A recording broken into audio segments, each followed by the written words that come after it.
Hi everyone, स्वागत है आप सबका आपके अपने चैनल केयर्स क्लासेस में। आपके अपने चैनल केयर्स क्लासेस में। आज के इस लेक्चर में हम सब देखेंगे क्लास 12th मैथ, जिसमें इसके जस्ट पहले वाले लेक्चर में हम सब 8.1 यानी वक्रों के अंतर्गत क्षेत्रफल कंप्लीट कर चुके हैं। बताया आपका ये सिलेबस बहुत कम क्वेश्चन है, लगभग सब बहुत साथ कट चुका है।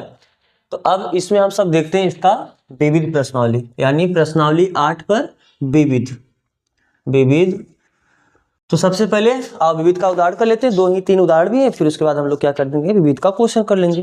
तो पुराने बुक के हिसाब से उदाहरण नंबर 12 होगा, ठीक है, और नए बुक के हिसाब से ये आपका तीसरा उदाहरण होगा, उदाहरण नंबर 3, क्योंकि 2 उदाहरण प्रश्नावली में है, अब विविध में तीसरा उदाहरण। क्या बोला है, रेखा y बराबर 3x+2 x अक्ष एवं कोटियों x बराबर -1 और x बराबर +1 से घिरे क्षेत्र का क्षेत्रफल ज्ञात कीजिए। कौन सा आपको रेखा दिया, पहला y बराबर 3x+2, फिर x अक्ष और कोटियों x बराबर -1 और x बराबर +1 से घिरे क्षेत्र का क्षेत्रफल बताना है। तो सबसे पहले ये एक लाइन है कि नहीं, आपको देख के भी पता चल रहा होगा। यहाँ पर जब y का पावर 1 है, x पावर 1 है, तो एक रेखा है y बराबर, अभी आपको कल बताते y बराबर mx+6, इस टाइप का जो होता है एक रेखा होता है। तो रेखा होगा तो इसका ग्राफ भी खींचोगे, तो इसका ग्राफ कैसे खींचोगे, आपको बताया तो यह प्रवणता बताता है और यह अंतःखंड बताता है। यानी अंतःखंड का मतलब y एक्सिस को कितना काटा, अगर आप इसको तुलना करो y बराबर mx+c से, तो c का वैल्यू कितना आ रहा है, 2, यानी जो भी लाइन होगा x एक्सिस कहाँ काटेगा, सॉरी y एक्सिस कहाँ काटेगा, 2 पे। ये c क्या होता है, y अंतःखंड, यानी रेखा y एक्सिस को कहाँ काटता है। तो अब रेखा y एक्सिस को 2 पे काटता हुआ ऐसे भी हो सकता है और ऐसे भी हो सकता है, लेकिन अब फिर हम जाएंगे प्रवणता पर। प्रवणता इसका प्लस है कि माइनस, प्रवणता इसका प्लस है। और प्रवणता होता क्या है, वह लाइन x एक्सिस के साथ कितना एंगल बना रहा है, एक एंगल ये बना, और ये लाइन x एक्सिस के साथ कितना एंगल बना रहा है, ये एंगल बना रहा है। तो यह एंगल 90 से ज्यादा है तो इसका प्रवणता निगेटिव होगा, और यह एंगल 90 से कम है तो इसका प्रवणता पॉजिटिव होगा। यानी इस लाइन का जो ग्राफ होगा वह ये होगा। बात समझ आ रहा है ना, देखो इसका अंतःखंड भी 2 हो गया और प्रवणता भी इसका प्लस हो गया। तो ये किसका इक्वेशन हुआ, ये y = 3x+2 का। अब आपको बात करना है इस रेखा से और x अक्ष से। x अक्ष यही तो हुआ, इस रेखा को आप आगे भी बढ़ा सकते हो थोड़ा इस तरीके से।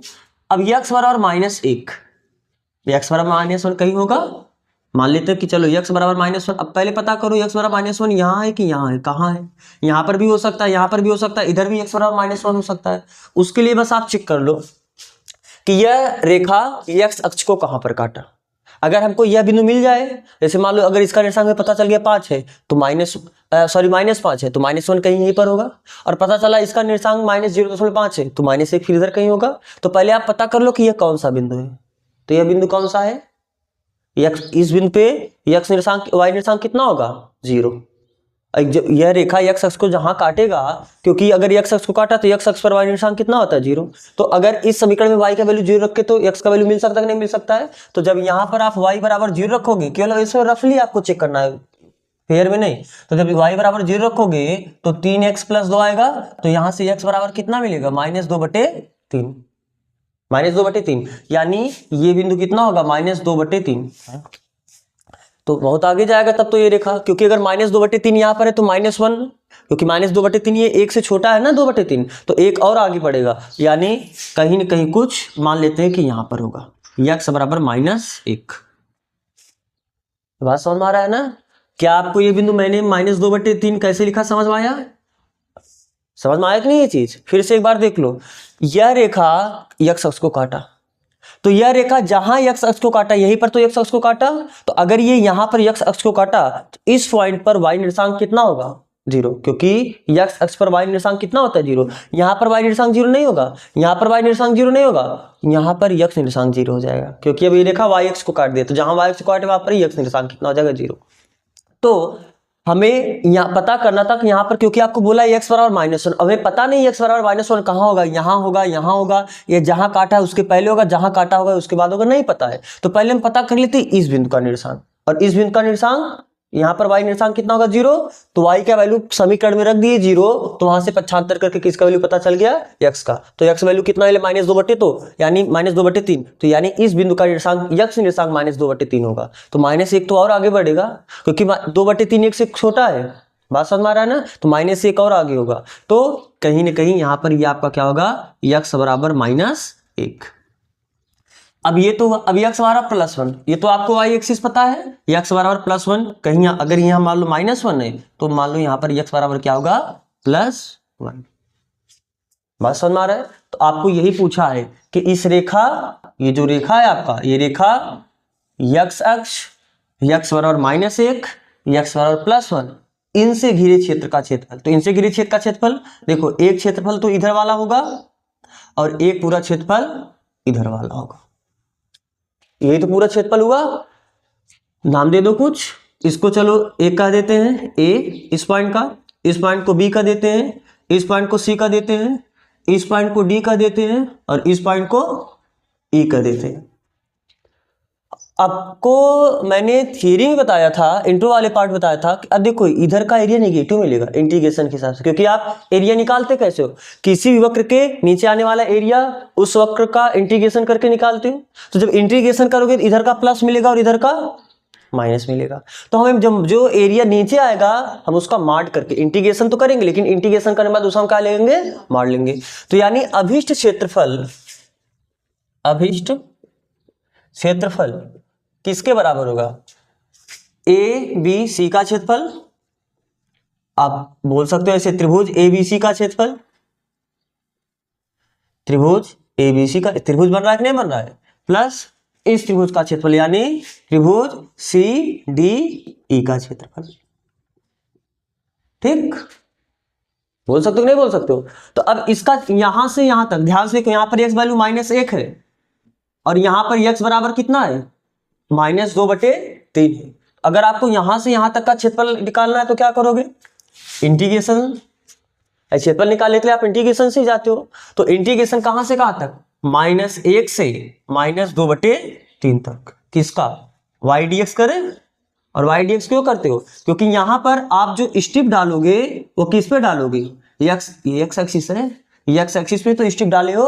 तो अगर x एक्सिस पे स्ट्रिप डाले हो तो y dx करते हो, और y एक्सिस पे स्ट्रिप डालते थे तो x dy करते थे। इसके पहले वाले लेक्चर में आपको बताया है। तो यहाँ पर आप क्या करोगे, y dx, तो y प्लस, और इसका हम क्या करेंगे, मार लेंगे।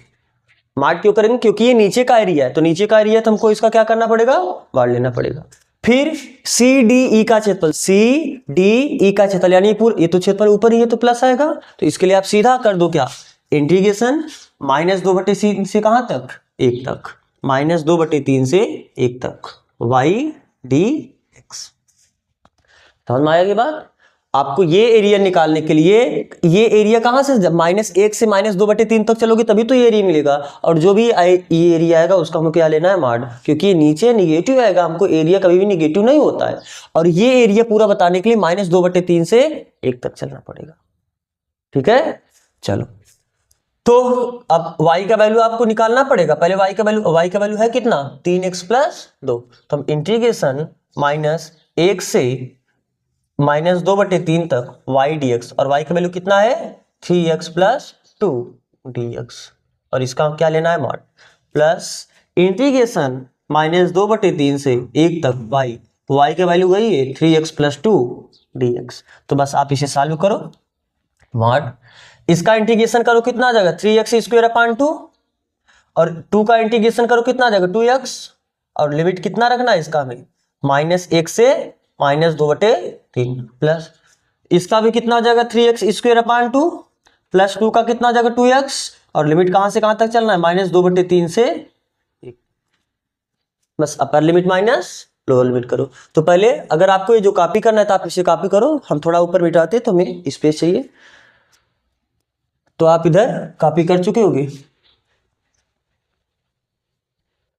तो बताओ, अपर लिमिट रखो, कितना हुआ, 3/2 ऐसे लिखोगे, यक्स का कितना रखना है, -2/3, तो -2/3 का क्या, स्क्वायर, प्लस 2, यक्स का फिर कितना रखना है, -2/3। ये तो आपका कौन सा लिमिट हुआ, अपर लिमिट। माइनस लोअर लिमिट, यानी x का क्या रखना है -1, तो 3/2 इंटू -1 का स्क्वायर प्लस 2 गुणे x का कितना रखना है -1। ये आपका लोअर लिमिट आया और इस पूरे का क्या लेना है मॉड, इधर में आपको मॉड लेके चलना है और इधर आप करो प्लस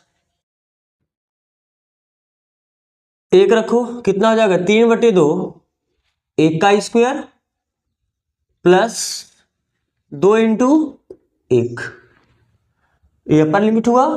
आपको क्या करना है माइनस लोअर लिमिट, यानी एक जगह -2/3 रखो, तो 3/2 x का स्क्वायर यानी -2/3 का स्क्वायर प्लस 2 और यह जगह कितना रखना है -2/3, ये आपका कौन सा लिमिट आया लोअर लिमिट आया। ठीक है, अब बताओ तो ये कितना, पहले मार्ट के अंदर वाला ये वैल्यू हल करो, 3/2, क्या ये 2 दूनी 4 3 त्रिका 9 हो जाएगा, प्लस माइनस माइनस 4/3 हो जाएगा, -1 का स्क्वायर करो प्लस 1 आएगा, तो फिर से बचेगा कितना 3/2 और प्लस माइनस -2 हो जाएगा। ठीक, और देखो 2 दूनी और 3 त्रिका 9, यानी ये कितना हो जाएगा, ऊपर 2 बचेगा और नीचे 3 बचेगा, 2/3 ही बचा ना, और -4/3 -3/2 और प्लस 2, अब इसका मान लेना प्लस, आगे भी आपका अब इसका मान नहीं लेना है, 1 का स्क्वायर 1 ही हुआ, तो जब इसमें 3/2 का गुणा करो 3/2 रहेगा और ये +2 माइनस, ये तो आपका कौन सा लिमिट हुआ अपर लिमिट है, माइनस लोअर लिमिट भी आपको करना, यानी 3/2 गुणे 2 का स्क्वायर कितना हुआ 4 और 3 का स्क्वायर कितना हुआ 9 और प्लस माइनस 2 दूनी 4/3। ठीक है, तो बता प्लस ये कितना हुआ 3/2 प्लस 2, फिर वही ये भी कैंसिल होगा, 2 दूनी 4 और 3 त्रिका यानी -2/3 बचा, और इसका गुणा इसमें करोगे प्लस 4/3 हो जाएगा।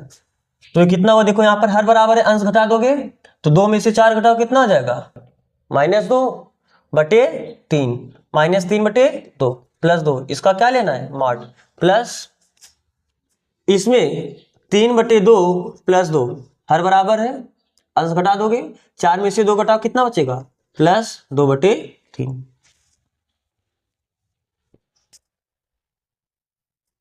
तो ये कैलकुलेशन है, आप इसको रफ में जाके कर सकते हो, हमें करना है तो हम इसमें ही कर रहे हैं, आप रफ में पूरा इतना कैलकुलेशन एक लाइन नहीं चलोगे ना, आप कुछ कैलकुलेशन रफ में करके थोड़ा फेयर में कम इतना करना।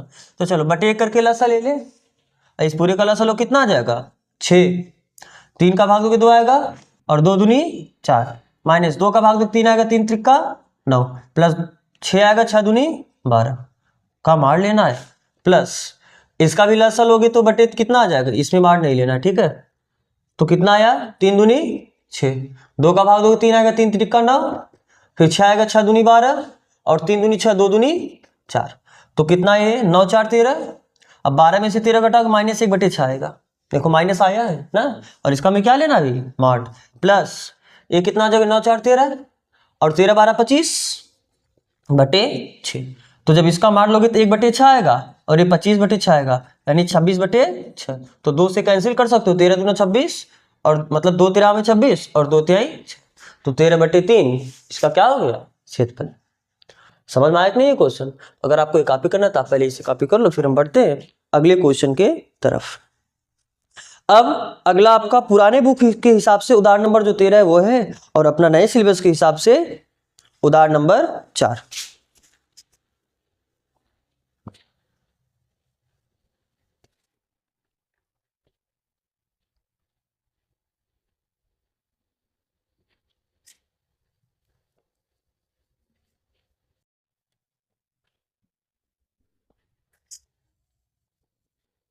क्या है एग्जाम्पल 4 में, x बराबर 0 x बराबर 2π के मध्य वक्र y बराबर cos x से घिरे क्षेत्र का क्षेत्रफल ज्ञात कीजिए।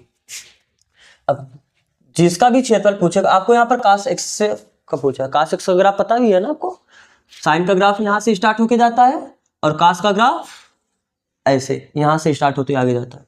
यहाँ पर एंगल कितना है आपका 0, यहाँ पर एंगल कितना होता है π/2, यहाँ पर एंगल कितना होता है पाई, फिर यहाँ पर एंगल कितना 270 यानी 3 पाई बाई 2, और यहाँ पर आपका क्या होता है 2 पाई। तो हमको कुल 2 पाई तक पूछा है, 2 पाई तक ही पूछा है, तो आगे का हमें कोई काम ही नहीं। तो आपको बोला ये किसका ग्राफ आपने बनाया है, ये ग्राफ आपका क्या है y बराबर cos x। तो बोला है कि x बराबर 0, x का वैल्यू 0 यहाँ पर होगा, और x बराबर 2 पाई यानी यहाँ तक के मध्य वक्र y बराबर cos x से घिरे क्षेत्रफल का क्षेत्रफल, यानी आपको क्षेत्र का क्षेत्रफल यही तो पूछा है पूरा, यही तो पूरा एरिया पूछ लिया आपसे। 0 से 2 पाई के बीच cos x द्वारा जो घिरा क्षेत्रफल है यही तो है। तो अब फिर से देखो अभिष्ट क्षेत्रफल, चलो इसे कुछ मान लो, आपने इसे ओरिजिन भी मान लिया, तो चलो आप मान लो a, इसको आप मान लो b, और हम इसे मान लेते हैं क्या o, और यहाँ पर x वैल्यू 0 b, फिर इसको हम क्या कर देते हैं, मान लो यहाँ पर एक पॉइंट ले लो c, और यहाँ पर ले लो d, और ये क्या हुआ आपका, इस पॉइंट को हम कर देते हैं e, और इसे हम क्या कर देते हैं f। ठीक है, अभिष्ट क्षेत्रफल क्या हो जाएगा, अभिष्ट क्षेत्रफल बराबर y बराबर आपको दिया है कितना cos x, आप इसे लिख रहे हैं, दिया है y बराबर cos x। अभिष्ट क्षेत्रफल बराबर o a b o का क्षेत्रफल, o a b o का क्षेत्रफल plus b c d b का क्षेत्रफल, b c d b का क्षेत्रफल plus d e c d, d e c d का क्षेत्रफल, बोल सकते हो ना। अच्छा ये f है ना, सॉरी ये आपका क्या है, ये पॉइंट को हमने f बोला है, यानी d e f d का क्षेत्रफल लिख सकते हो।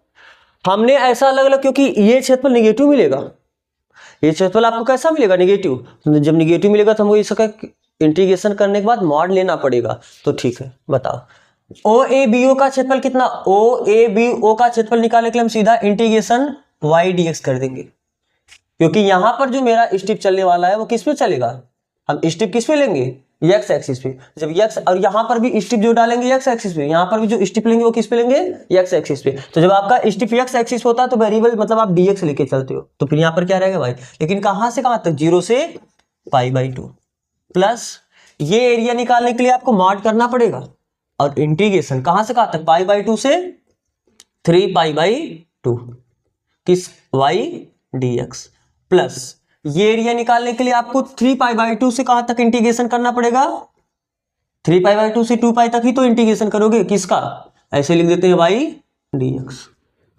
समझ में आ रहा है ना, मॉड केवल हमको इसका लेना पड़ेगा जो एरिया आपको नीचे मिलेगा। तो करो y के वैल्यू है कितना 0 से पाई बाई 2, y कितना है cos x dx, plus integration pi by 2 से 3 पाई बाई 2 तक cos x dx, और इसका हमें क्या लेना पड़ेगा mod, plus integration 3 pi by 2 से 2 पाई तक cos x dx।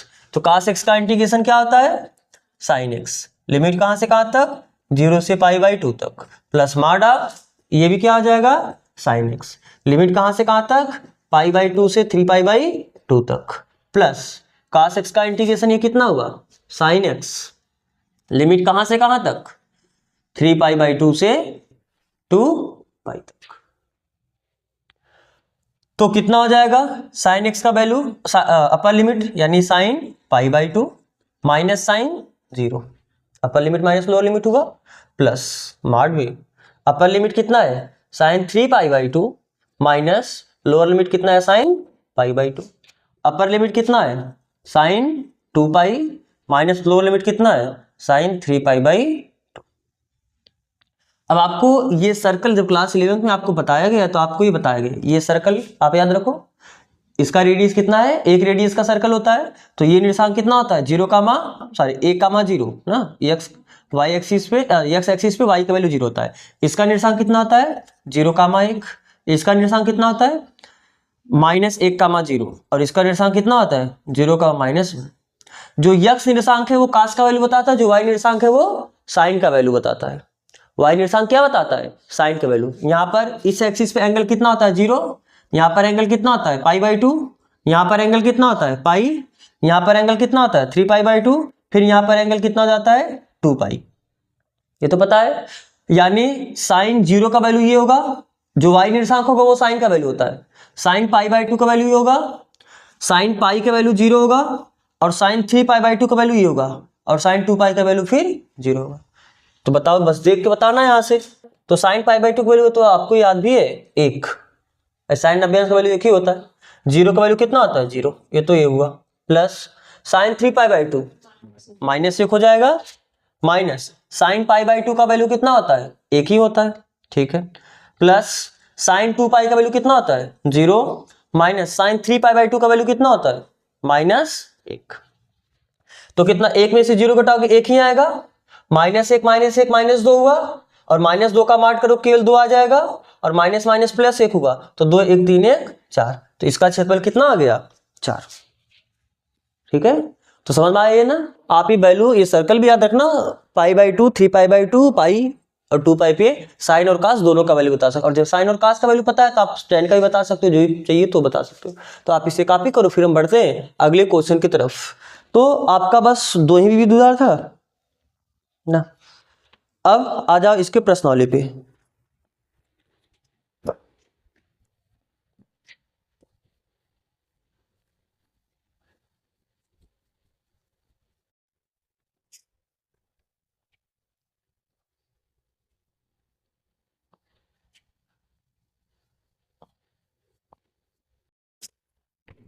विविध प्रश्नावली ना, विविध प्रश्नावली। इसमें सबसे पहला क्वेश्चन आपका है, दिए हुए वक्रों एवं रेखाओं से घिरे क्षेत्र का क्षेत्रफल ज्ञात कीजिए। पहला, इसमें दो दिया है, तो पहले का फर्स्ट पार्ट क्या दिया है, आपको वक्र दिया y बराबर कितना x स्क्वायर, x बराबर 1, x बराबर 2 एवं x अक्ष। तो हम एक कर दे रहे, दूसरा सेम वैसे अपने मन से कर सकते हो, x पावर 4 वाला। तो ध्यान से देखना, इधर देखो, जैसे अगर हम केवल वैसे थोड़ा सा रफली ग्राफ बनाए, y बराबर x स्क्वायर का ग्राफ ही होता है, परवलय है साहब, परवलय तो इसका ग्राफ ही होगा ना, ठीक है। अब कहां से कहां तक, x बराबर 1 से x बराबर 2 तक, x वैल्यू 1 कहीं यहां पर होगा, और x वैल्यू 2 मान लेते हैं कहीं यहां पर होगा।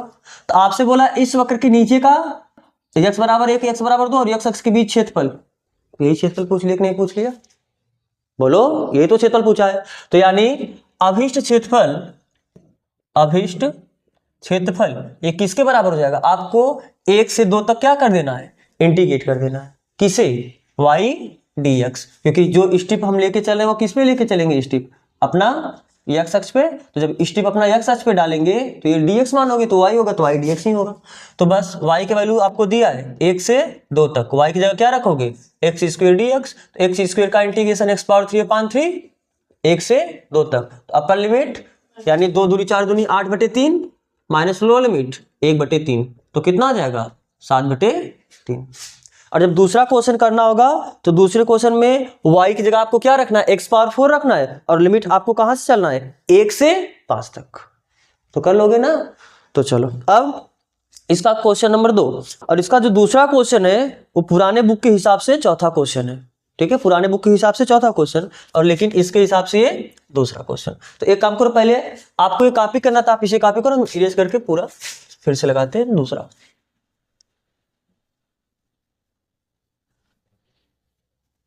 क्या बोला है क्वेश्चन नंबर 2 में, y बराबर मॉड ऑफ x प्लस 3 का ग्राफ खींचिए।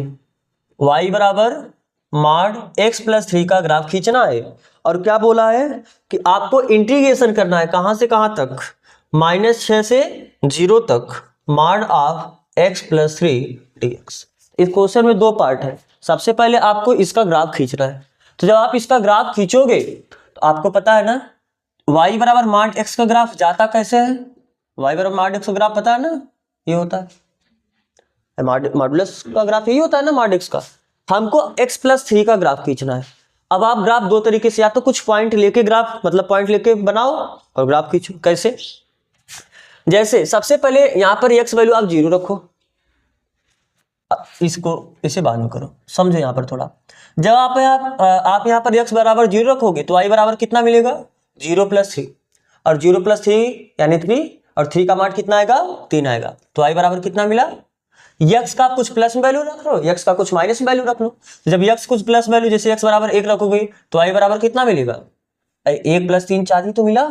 और जब x बराबर आप 2 रखोगे तो y बराबर कितना मिला 5 मिला। ऐसे कब बढ़ता जाएगा, कुछ माइनस वैल्यू रख लो, x बराबर -1 रखो, -1 रखो कितना आ जाएगा, -1 3 में से -1 घटाओ कितना आ जाएगा 2। फिर आप x बराबर कितना रखो -2 रखो, तो जब -2 रखोगे -2 + 3 1 आया, तो 1 का मान तो 1 ही होगा। अच्छा घट रहा है थोड़ा कर भी लो, 1 2 वैल्यू रखो, -3 भी रख लो और x बराबर चलो -4 रख के देख लो। तो जब -3 रखोगे तो ये कितना आ जाएगा y बराबर 0, और जब -4 रखोगे तो -4 + 3 करोगे तो -1 आएगा, लेकिन मान लोगे तो फिर से क्या आ जाएगा +1। तो जब ग्राफ बनाने के लिए आप क्या करते हो, बस यही पॉइंट आप दर्शा दो। x बराबर 0, x का वैल्यू 0 कहाँ होता है y एक्सिस पर, x का वैल्यू 0 कहाँ होता है y एक्सिस पर। तो जहां यानी y एक्सिस पे कहां, जहां y का वैल्यू कितना हो 3, तो मान लेते हैं y का वैल्यू ये 1 है, ये 2 है, ये 3 है, तो यही पॉइंट मिला कि नहीं मिला, अरे यही तो पॉइंट मिला, यही तो आपका होगा 0,3, 0,3 आपका यही पॉइंट है। फिर x वैल्यू जब आप +1 रखोगे तो y की वैल्यू 4 मिला, यानी मान लो x वैल्यू ये 1 है तो y की वैल्यू अगर यहाँ तक 3 है तो y की वैल्यू 4 होगा, यानी आपको कौन सा पॉइंट मिलेगा, ये पॉइंट। यही तो देखो 1 और 4, तो यही तो होगा 1,4, x का 1 है और y में कितना ये 4 है। जब x वैल्यू आप 2 रखोगे यानी 1 और आगे बढ़ोगे तो y की वैल्यू 1 और आगे बढ़ा, यानी ये 5 है, यानी ये पॉइंट मिला 2,5। जब x वैल्यू -1 रखोगे यानी इधर आ रहे हो, x वैल्यू कितना रख रहे हो -1, तब आपको y की वैल्यू कितना मिला 2, y की वैल्यू कितना मिला 2, यानी y का वैल्यू ये -1,2 यही हुआ।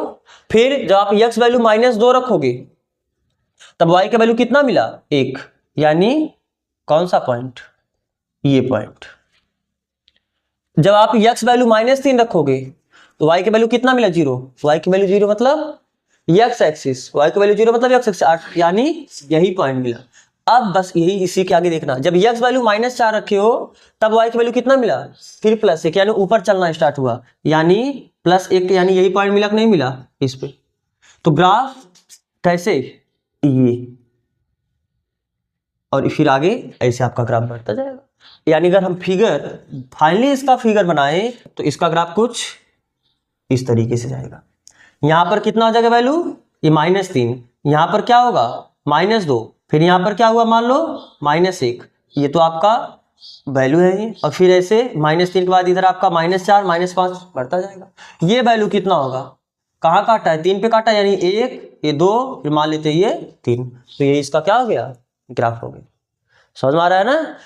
और देखो अब इतना ना करने से अच्छा है आप डायरेक्ट पहले बस जब भी ग्राफ आए, क्योंकि आपको पता है मार्ट का ग्राफ का शेप ऐसे ही होगा, मार्ट का ग्राफ कैसे चलता है ऐसे ही चलता है, केवल आपको ये पॉइंट पता कर लेना, ये पॉइंट यानी जहां कहां पर y का वैल्यू 0 हो रहा है, y का वैल्यू 0 होने का मतलब x एक्सिस। तो बताओ ये 0 कब होगा, x बराबर जब -3 रखोगे, -3 + 3 तभी तो 0 होगा, x बराबर -3 रखोगे तभी तो y का वैल्यू 0 होगा, यानी -3 रखोगे तो यहीं से आपका ये ग्राफ आप सीधा बना सकते हो। वैसे फिलहाल पॉइंट से भी आप समझ लो, तो आपको ये ग्राफ ये केवल रफली ये आपका फेयर में रखना है, बात समझ आ रहा है ना। ये तो हम ऐसे समझने के लिए अपना था, और फाइनली ग्राफ ये हुआ। फिर इसके आगे केवल ग्राफ ही नहीं खींचना है, आपको आगे बोला है कि इंटीग्रेशन करना है, कहां से कहां तक इंटीग्रेशन करना है, -6 से 0 तक mod ऑफ x + 3 dx। पहले आप ये इतना पोर्शन कॉपी करो, फिर हम इसका इंटीग्रेशन पार्ट करते हैं।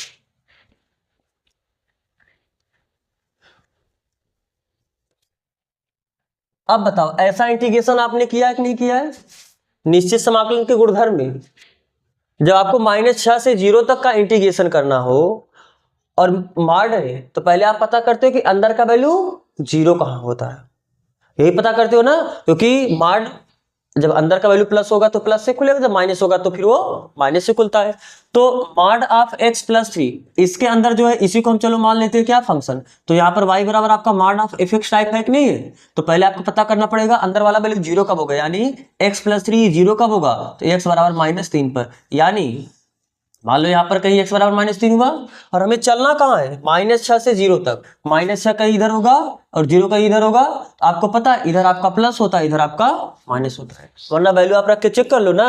-3 और 0, ये सॉरी 0 है, 6 नहीं, ये 0 है। -3 और 0 के बीच में कोई वैल्यू उठाओ, मान लो -2, इसके इधर ही तो -2 पड़ेगा ना, तो -2 रखो, इसमें -2 + 3 करोगे, एक आया, एक का मान प्लस आया, तो इधर पॉजिटिव है।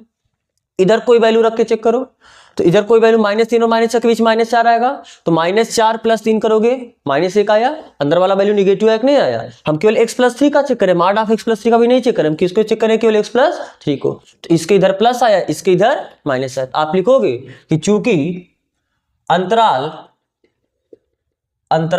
किस अंतराल में, -6 से -3 में f(x) बराबर x + 3, ये क्या है, 0 से छोटा या 0 के बराबर निगेटिव। अगर आप यहाँ पर क्लोज इंटरवल बताओगे तो यहाँ पर आपको, चलो यहाँ पर आप क्लोज इंटरवल बता दो इस वैल्यू पे, तब 0 के बराबर भी लिखोगे। और इस अंतराल में क्या है, तथा अंतराल किस अंतराल में, -3 से 0, -3, 0 में f(x) हम किसे माने, x + 3 को, x + 3 ये आपका क्या है, 0 से बड़ा है, x + 3 ये 0 से बड़ा है या बराबर। पॉजिटिव को आप 0 से बड़ा या बराबर लिखते हो और निगेटिव को आप 0 से छोटा लिखते हो। तो अगर हमें इंटीग्रेशन करना है किसका, तो दिस इंप्लाइज दैट इंटीग्रेशन -6 से 0 तक किसका, मॉड ऑफ x + 3 dx। इसको हम लिख सकते हैं कहां से कहां तक, -6 से -3 तक पहले इंटीग्रेशन करेंगे, mod of x + 3 dx, plus -3 से फिर 0 तक इंटीग्रेशन करेंगे, मॉड ऑफ x + 3 dx। ये तो आपने उसमें सीखा था, जब मॉड वाला क्वेश्चन आता है तो जिस अंतराल में प्लस होगा आप उन सभी अंतरालों में से ब्रेक कर देना। तो इसने से इतने में निगेटिव है तो अलग करेंगे, इतने से इतने तक पॉजिटिव, इसे अलग करेंगे। तो बताओ इतने में निगेटिव था, ये तो आपने यहाँ पर लिखा है कि इस अंतराल -6 से -3 में आपका निगेटिव है, तो माइनस से खुलेगा, यानी -6 से -3 तक माइनस ऑफ x + 3 dx। और इस अंतराल में प्लस है, जब मॉड के अंदर वैल्यू प्लस होता है तो वही आता है, यानी -3 से 0 तक मॉड ऑफ x + 3 को हम क्या लिखेंगे, x + 3 dx। समझ में आ रहा है बात ना। तो अब इसका इंटीग्रेशन अलग कर दो, इसका इंटीग्रेशन अलग कर दो, और आपको लिमिट रखना है तब आप इसके आगे कर सकते हो, और इंटीग्रेशन करके बस लिमिट रख के हल करना है। आप ऐसा क्वेश्चन खूब किए हो, तो आप इसे भी इसके आगे अपने मन से हल करना। तो अगर यहाँ तक अगर आपको कुछ कॉपी करना तो आप इसे कॉपी करो। फिर हम बढ़ते हैं अगले क्वेश्चन की तरफ, यानी क्वेश्चन नंबर 5।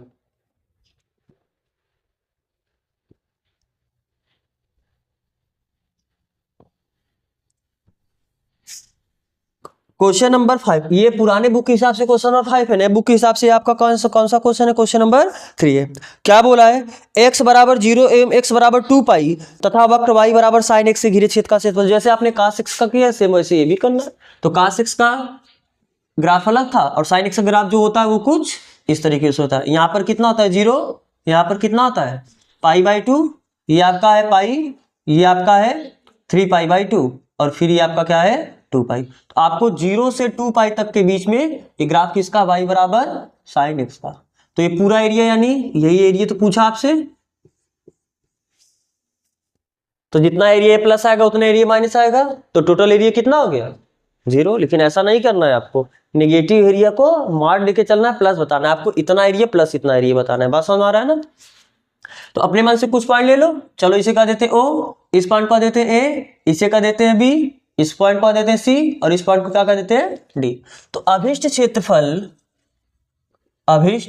क्षेत्रफल किसके बराबर होगा, किसका एरिया, OABO का क्षेत्रफल, OABO का क्षेत्रफल प्लस BCDB का क्षेत्रफल, BCDD का क्षेत्रफल। क्लियर है। इसका क्षेत्रफल बताने के लिए स्टेप हम वही एक्स एक्स पे डालेंगे, तो y dx लेके चले। बात समझ आ रहा है ना। ये जो स्टेप हम डालेंगे अपना, ये किस पे डाले एक्स एक्स पे, तो y dx लेके चलेंगे। तो क्या हो जाएगा y dx, कहां से कहां तक, 0 से पाई तक, प्लस मान लगा दे क्योंकि इधर का एरिया नेगेटिव मिलना है, और कहां से कहां तक, पाई से 2π तक, क्या y dx।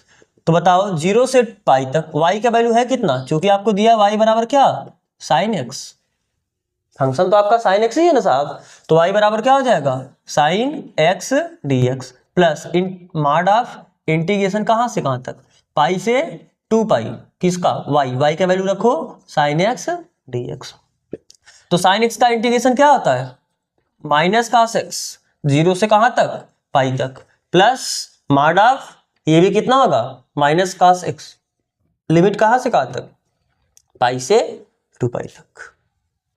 तो upper limit minus lower limit यानी माइनस कास यक्स क्या रखोगे पाई, ये तो upper limit minus lower limit यानी minus cos 0 plus mod of upper limit minus cos एक जगह क्या रखोगे 2 पाई माइनस लोअर लिमिट यानी माइनस कास पाई। अभी आपको मैंने वो बनाया था तो वहां से आपको क्योंकि 0 पे वैल्यू मत पता है ये पाई और 2 पाई भी चाहिए, तो कास पाई का वैल्यू कितना होता है -1 और काश 2 पाई का वैल्यू कितना होता है 0 1, हाँ 1 ना, क्योंकि इस सर्कल में जो पहला आपका निर्देशांक होता है वो x वाला होता है और इसका निर्देशांक कितना होता है 1, 0, इस पॉइंट का निर्देशांक पहला निर्देशांक आपका 1 है, तो कितना आ जाएगा वैल्यू रखो माइनस काश पाई का वैल्यू कितना है -1, पाई यहाँ पर पड़ेगा तो इस बिंदु का निर्देशांक कितना है -1, 0, तो जो पहला निर्देशांक होता है वो काश का ही होता है और y एक्सिस यहाँ सॉरी x एक्सिस पे ये एंगल कितना होता है पाई यानी 180, तो काश पाई का वैल्यू कितना हो -1, तो माइनस काश पाई का वैल्यू -1 माइनस काश 0 प्लस मॉड ऑफ माइनस काश 2 पाई का वैल्यू कितना हुआ 1 माइनस काश पाई का वैल्यू कितना है -1, तो कितना हुआ माइनस माइनस प्लस 1 हुआ और माइनस माइनस प्लस 1 हुआ प्लस ये कितना हुआ -1 माइनस माइनस प्लस माइनस -1, बात समझ में आ रहा है ना, -1 -2 हुआ और -2 का मार्क करोगे +2 और ये भी 2 है तो यानी ये पूरा कितना हो गया 4, तो ये एरिया कितना आया ये भी 4 आया, तो याद भी रख लो, याद भी यहाँ से कास का भी देखो 4 ही आया था और साइन का भी कितना आया, क्योंकि क्षेत्रफल तो बराबर होता है बस उसका फिगर अलग हो जाता है ग्राफ अलग हो जाता है। तो पहले आपको ये कॉपी करना था, आप इसे कॉपी करो फिर हम बढ़ते हैं अगले क्वेश्चन की तरफ यानी क्वेश्चन नंबर 4 जो कि पुराने बुक के हिसाब से कौन सा क्वेश्चन है 16वां क्वेश्चन ना।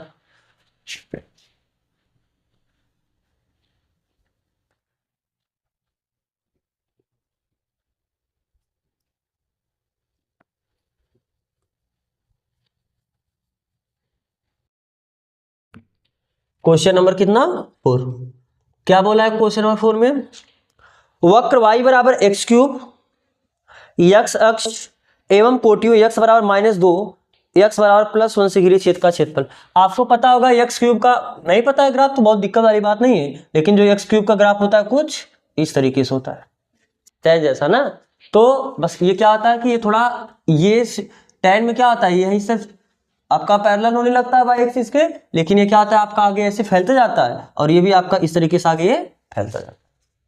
समझ में आ रहा है बात ना। आपको क्या बताना है y बराबर x³, यही तो ग्राफ हो गया y बराबर x³ का, कहां से कहां तक x अक्ष, ये तो आपका x अक्ष, कोटियों x बराबर -2, x बराबर -2 कहीं यहाँ पर होगा और x बराबर +1 मान लो कहीं आपका x बराबर +1 ये है, तो इनके बीच इनसे घिरे क्षेत्र का क्षेत्रफल यानी यही तो पूरा एरिया बताना है आपको,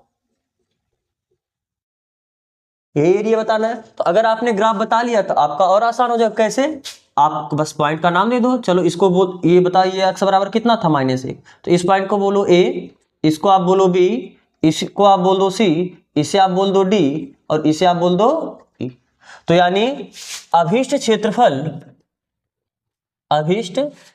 किसके बराबर हुआ ABC का क्षेत्रफल, ABCA का क्षेत्रफल प्लस CDEC का क्षेत्रफल, CDEC का क्षेत्रफल, लेकिन ये क्षेत्रफल बताने के लिए मार्क करना पड़ेगा, ये नीचे आएगा नेगेटिव आएगा, तो यानी कितना हुआ mod of integration y dx, चले स्टेप हम x अक्ष पे लेंगे तो y dx, लेकिन लिमिट कहां से कहां तक, यहाँ पर x वैल्यू -1 है यानी x वैल्यू यहाँ पर भी -1 ही होगा, यहाँ पर x वैल्यू कितना होगा -1 दिया, कितना दिया क्वेश्चन में, अच्छा ये -2 दिया है, ये x वैल्यू कितना दिया है -2, यहाँ पर ये अरे पूरे लाइन पे यहाँ पर भी x वैल्यू -2 होगा, यहाँ पर भी x वैल्यू -2 होगा, हर इस लाइन पे कोई भी पॉइंट ले लो हर पॉइंट पर x वैल्यू -2 होगा, तो फिलहाल मैं यहाँ से यहाँ तक कहाँ तक -2 से जीरो तक, वेरी गुड। प्लस ये जीरो होगा, ये वैल्यू यहाँ पर +1 है तो पूरा हर पॉइंट पर +1 होगा, तो हमें जीरो से कहाँ तक चलना है, 1 तक, यानी इंटीग्रेशन 0 से 1 तक क्या, y dx।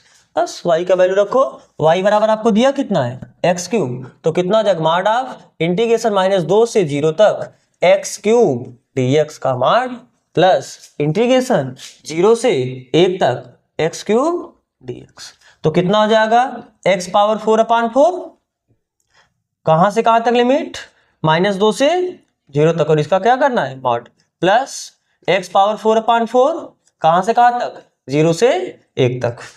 तो जब अपर लिमिट रखोगे 0 का पार करोगे कुछ ही 0 ही आ जाएगा पूरा, समझ में आ रहा है ना। अरे जब 0 रखोगे 0 का पार 4 करो 0 आया, माइनस लोअर लिमिट यानी -2 का पार 4 करो, 2 दूनी 4 दूनी 8 दूनी 16, तो 16 बटे कितना आया 4, ये आपका अपर माइनस लोअर लिमिट। लेकिन इसका भी क्या करना है मॉड, प्लस यह जगह 1 रखोगे 1 पावर 4 करोगे 1 ही आएगा, और बटे कितना 4, माइनस लोअर लिमिट 0, तो कितना आ गया यहाँ से 0 -4 चौक 16, 0 में से 4 घटाओगे तो -4 आया, लेकिन उसका क्या करना है मॉड प्लस 1/4, तो यहाँ से 4 बचा, अरे मॉड 4 का वैल्यू +4 हो जाएगा ना, तो +4 + 1/4 यानी 4 चौक 16, 1 17/4, तो इसका क्षेत्रफल कितना आ जाएगा 17/4, जो कि आपका कौन सा ऑप्शन है, डी। ठीक है, अगले क्वेश्चन पे चले। अगला क्वेश्चन आपका क्वेश्चन नंबर 17। आप सबको ये कॉपी करना है, पहले आप इसे कॉपी करो, फिर हम बढ़ते हैं अगले क्वेश्चन की तरफ, जो कि इस प्रश्नावली का लास्ट क्वेश्चन है। आप लोग को साइड से अगर इसका क्वेश्चन मिलेगा तो आप लोग प्रैक्टिस करना, इतने क्वेश्चन पे आप संतुष्ट मत हो जाना, इसीलिए मैंने इसका विविध भी लिया कि और क्वेश्चन मिले। बाकी आपको और जहां से जैसे जो प्रीवियस ईयर क्वेश्चन है, अब प्रीवियस ईयर क्वेश्चन आप अंसाल उठा के देखोगे तो फिर आपका वो भी क्वेश्चन रहेगा जो आपका सिलेबस से कटा है। यहाँ पर आपका सिलेबस काट के केवल क्षेत्र वक्र के नीचे जो क्षेत्रफल आ रहा है बस उतना पूछ रहा है, 2 वक्रों के बीच का क्षेत्रफल ऐसा वक्र काटा है, तो आप जो सिलेबस में उस सिलेबस के अकॉर्डिंग जो आपको क्वेश्चन मिलेगा आप उस पर थोड़ा और प्रैक्टिस करना। तो देखो लास्ट क्वेश्चन, क्वेश्चन नंबर 5, जो कि पुराने बुक के हिसाब से कौन सा क्वेश्चन है 17 ना। तो चलो क्या बोला है, वक्र y बराबर x mod x। अब mod x आ गया, तो mod x आपका फिर 2 तरीके से खुलता है, आपको पता है ना क्या, चूंकि mod x ये क्या होता है +x होता है और कभी कभी ये -x, तो ये +x से कब होता है, जब x वैल्यू 0 से बड़ा हो या 0 के, और ये -x कब होगा, जब x वैल्यू 0 से छोटा हो या 0 के, चलो ये 0 से छोटा बराबर वाले उस पे ले लेते हैं, छोटा वाले पे। तो अगर यहां से आपको y बराबर है क्या x mod x, तो ये क्या हो जाएगा x इंटू mod x जगह हम क्या लिखेंगे, mod x जगह हम क्या लिखेंगे, केवल x लिखेंगे, लेकिन कब, जब x वैल्यू 0 से छोटा हो या बराबर, x तो x ही रहेगा, इसमें कोई दिक्कत नहीं है। ये जो mod x है आपका क्या हो जाएगा -x, कब, जब x वैल्यू 0 से क्या हो, छोटा हो, 0 से क्या हो, छोटा हो। यानी वास्तव में ये आपका जो फंक्शन दिया है y, ये क्या हुआ, x का x में गुणा करोगे x² आएगा, और x का गुणा करोगे -x² आएगा, लेकिन कब, जब ये x 0 से बड़ा या बराबर हो और जब x आपका 0 से छोटा। तो वास्तव में ये फंक्शन देने का मतलब आपको ये फंक्शन दिया है, और ये फंक्शन दिया है, और क्या बोला है, कोटि x बराबर -1, x बराबर -1 और x बराबर +1 से घिरे क्षेत्र का क्षेत्रफल बताइए। अब ध्यान से देखो, पहले आप इसका ग्राफ बनाओ। आपको पता है ना y बराबर x² का ग्राफ कैसे बनता है, ऐसे y बराबर x² का ग्राफ ही होता है। तो लेकिन x² है कब तक, जब x वैल्यू 0 से बड़ा है या 0 के बराबर है, यानी इधर नहीं ग्राफ बनाना, क्योंकि अगर आपने ये ग्राफ पूरा कंप्लीट, ये पूरा ग्राफ क्या है, पूरे इंटरवल में है, लेकिन हमको केवल x जब 0 से बड़ा है, 0 से बड़ा यानी उधर ही बनाना है, इधर ये ग्राफ हमें नहीं बनाना। फिर आगे क्या बोला, -x²। आपको पता है y बराबर -x² का ग्राफ कैसा होता है, नीचे की तरफ ऐसा होता है, लेकिन हमें ये -x² केवल तब मिला जब x वैल्यू 0 से छोटा है, यानी केवल इधर का बनाना, उधर नहीं बनाना। तो यानी जो फंक्शन दिया उसका ग्राफ ये हो गया। बात समझ में आ रहा है ना, आपका ऐसा ये फैलता जाएगा, और ये भी आपका ये इस तरीके से फैलता जाएगा, ये इसका ग्राफ हुआ। यानी एक प्रकार का x³ जैसा शेप है, x³ का अलग है, इसका अलग है, क्योंकि x³ में और तेजी से बढ़ेगा, x वैल्यू रखोगे तो उसका क्यूब होगा, और स्क्वायर में उतना नहीं बढ़ता है। तो बताओ ये ग्राफ समझ में आया ना इसका। तो आपको क्या निकालना है, क्षेत्रफल निकालना है, कहां से कहां तक, -1 से तो -1 पे ही आपका x बराबर -1 ही होगा और x बराबर +1 आपका ये होगा। तो इनके बीच का क्षेत्रफल निकालने के लिए मतलब ये क्षेत्रफल और ये क्षेत्र, बोल दो कोई point A B C D E, हो गया पॉइंट। तो अगर आपको क्षेत्रफल निकालना है इतना क्षेत्रफल प्लस इतना क्षेत्रफल, इतने क्षेत्रफल ये नीचे है तो इसके लिए आपको क्या लिखना पड़ेगा मॉड, और ये प्लस मत इसको ऐसे, यानी अभिष्ट क्षेत्रफल अगर आपको भूला, अभिष्ट क्षेत्रफल कैसे निकालोगे, अभिष्ट क्षेत्रफल बराबर ABCA का क्षेत्रफल, ABCA का क्षेत्रफल प्लस CDEC का क्षेत्रफल, CDEC का क्षेत्रफल। ठीक है, आप कौन कौन सा लिखोगे फिर में, इतना पूरा नहीं लिखना है। अगर आपको करना होगा तो आप ये मत करना, सीधा ये कर देना, उसके नीचे आप ये बना देना। ये दोनों नहीं बने तो समझाने के लिए बनाए, आप फाइनल इसका ग्राफ ये इसका ग्राफ ये मिला के आपको ये बनाना है, वो तो केवल आपको समझाने के लिए। तो बताओ ये क्षेत्रफल निकालने के लिए क्या होगा, मार्ट करना पड़ेगा, इंटीग्रेशन करना पड़ेगा y dx। लेकिन इंटीग्रेशन कहां से कहां तक करोगे, -1 से 0 तक।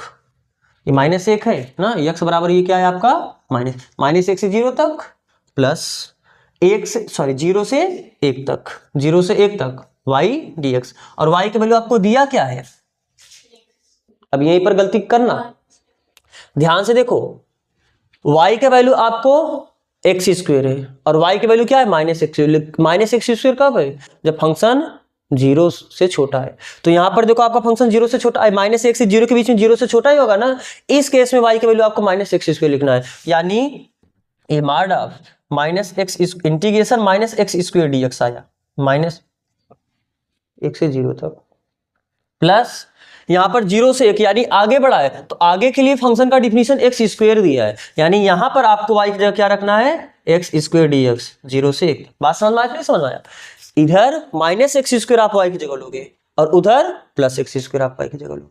अब तो इसका इंटीग्रेशन हम ऊपर, अगर आपको जो भी कुछ समझने के लिए अगर कॉपी करना तो आप इसे कॉपी करो, थोड़ा मिटा के स्पेस बनाते, चलो बस इतना का काम है। तो अब बताओ यहां पर कितना हो गया, -x² माइनस बाहर करो, x² का इंटीग्रेशन कितना आ गया x⁻3/3, लिमिट कहां से कहां तक चलना है -1 से 0, और इसका क्या लेना है साहब मार्ट, प्लस x² का कितना जगह x⁻3/3, लिमिट कहां से कहां तक 0 से 1 तक, तो -0, ये तो पूरा 0 हो जाएगा। जब x पर अपर लिमिट 0 को 0 का क्यूब 0, 0 में 3 का भाग 0 होगा, ठीक है। तो ये आपका कौन सा लिमिट हुआ, ये अपर लिमिट हुआ माइनस। अब लोअर लिमिट x जगह जब -1 का क्यूब करोगे -1 आएगा, यानी -1/3। ये तो पूरा आपका क्या आया, अपर लिमिट माइनस लोअर लिमिट। अभी इसका क्या लेना है मार्ट, समझ में आ रहा है बात, आगे चलो। प्लस 1 का क्यूब करोगे 1 ही आएगा, अरे 1 और बटे 1/3 ही हुआ, और जब 0 का क्यूब करोगे 0 आएगा, और 0 में 3 का भाग 0 हो जाएगा, यानी -0। तो कितना हुआ ये मार्ड में माइनस प्लस, और 0 में से जब 1/3 जोड़ोगे तो 1/3 ही आएगा, लेकिन फिर माइनस का गुणा कर दोगे -1/3 आएगा, -1/3 होगा। प्लस यहां पर कितना बचा 1/3, तो -1/3 का मान लोगे +1/3, यही +1/3 हर बराबर जुड़ जाएगा, यानी इसका आंसर कितना आ जाएगा 2/3। तो 2/3 कोई ऑप्शन दिया है इसका, सी वाला ऑप्शन है। तो इसका कौन सा ऑप्शन सही हो गया, ऑप्शन नंबर सी। ठीक है, तो समझ में आया है ना, आपको ये कॉपी करना था, आप इसे कॉपी करो। तो ये प्रश्नावली आपका यहां पर क्या हुआ, कंप्लीट हुआ। अब आगे हमें कल अगले लेक्चर में अवकल समीकरण स्टार्ट करना, जो कि आपके लिए बहुत इंपॉर्टेंट है ना, अवकल समीकरण भी बहुत अच्छा है। तो चलो फिर आज यहीं तक करते हैं। तो यहाँ तक जुड़ने के लिए आप सबका बहुत बहुत धन्यवाद।